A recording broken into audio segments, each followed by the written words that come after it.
निवेशकों की, कंपनी की परेशानियां लगातार बढ़ रही है।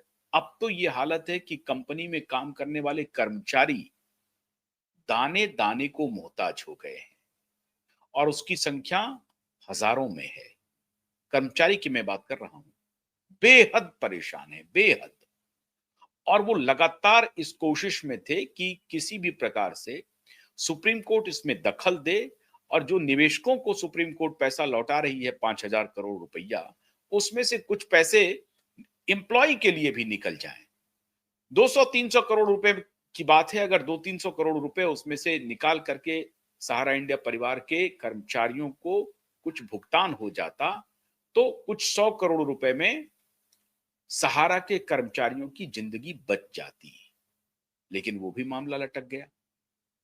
अब अदालत क्या चाहती है, सरकार क्या चाहती है, बात समझ में आ नहीं रही है। 17 नवंबर को आज के दिन सुनवाई थी अदालत में। हालांकि मैं ये कार्यक्रम लेट से कर रहा हूं, विलंब से आप तक आ रहा हूं, लेकिन मैं ये जानने की कोशिश कर रहा था कि आखिर बात हुई क्या।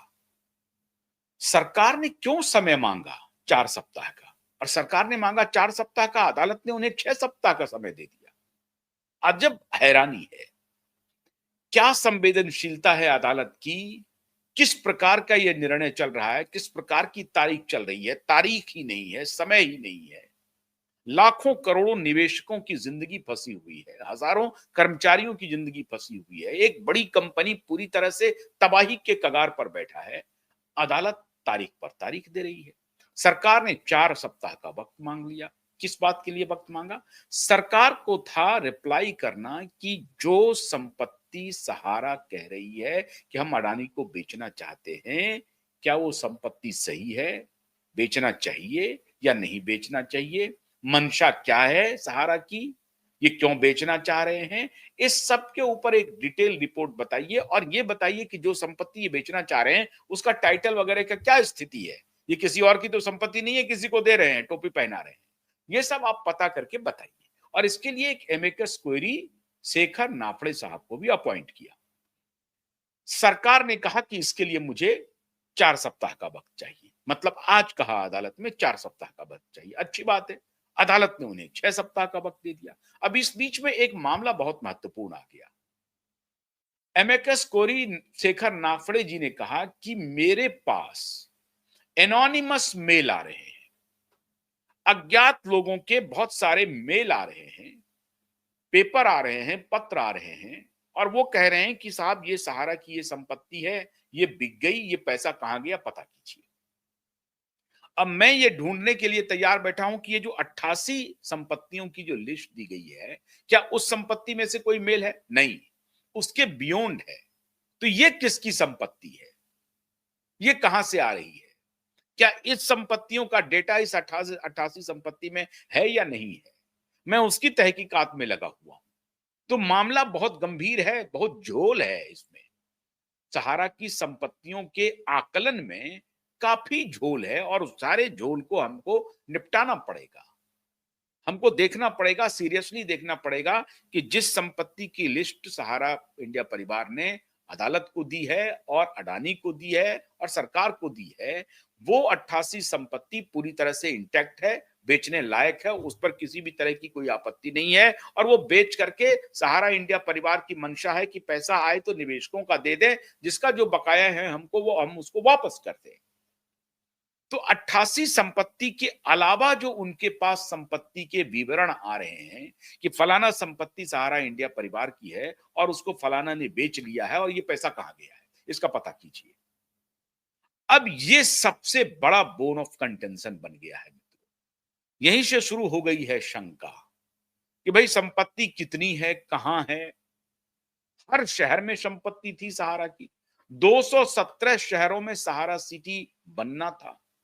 देश नहीं, दुनिया का सबसे बड़ा रियल एस्टेट का प्रोजेक्ट था। टर्नर एंड टर्नर के साथ कोलैबोरेशन हो रही थी।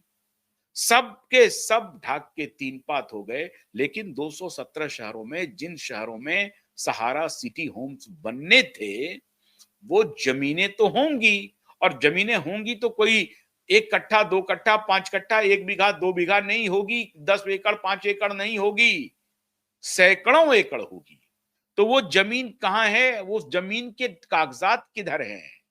ये जो 88 संपत्ति सहारा ने दिया है, इसके बियॉन्ड वो संपत्ति है क्या? क्या 88 संपत्ति बेचने से ही सहारा का सारा समाधान हो जाएगा क्या?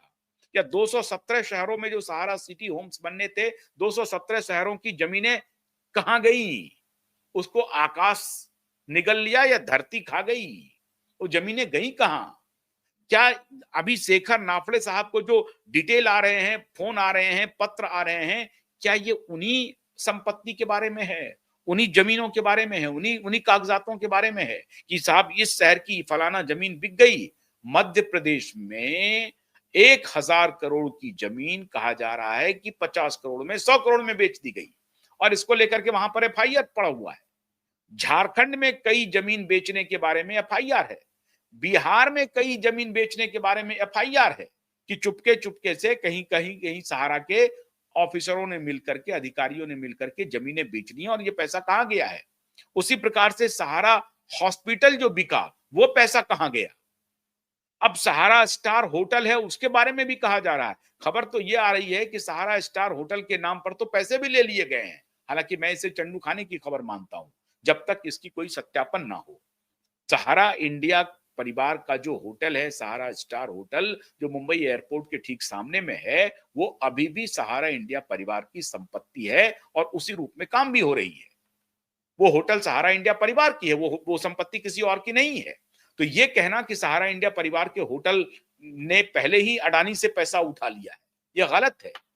अब सवाल है कि एक तरफ अडानी संपत्ति लेने को तैयार है, सहारा इंडिया परिवार संपत्ति देने को तैयार है। सरकार को जस्टिफाई करके बताना था, इवैल्यूएट करके पूरी तहकीकात के बाद सरकार को अपना रिप्लाई फाइल करना था आज अदालत में कि हाँ ठीक है, ये जो संपत्ति है बेच सकते हैं और अगर अडानी समूह खरीदने के लिए तैयार है तो खरीद ले। अब उसका वैल्यूएशन के बारे में फिर आगे बात बढ़ेगी। मतलब एक तरह से सरकार पहले अनुमति दे, क्योंकि यहां पर लैंड ट्रांसफर होना है, लैंड की बिक्री होनी है, तो लैंड किसी और का तो नहीं है।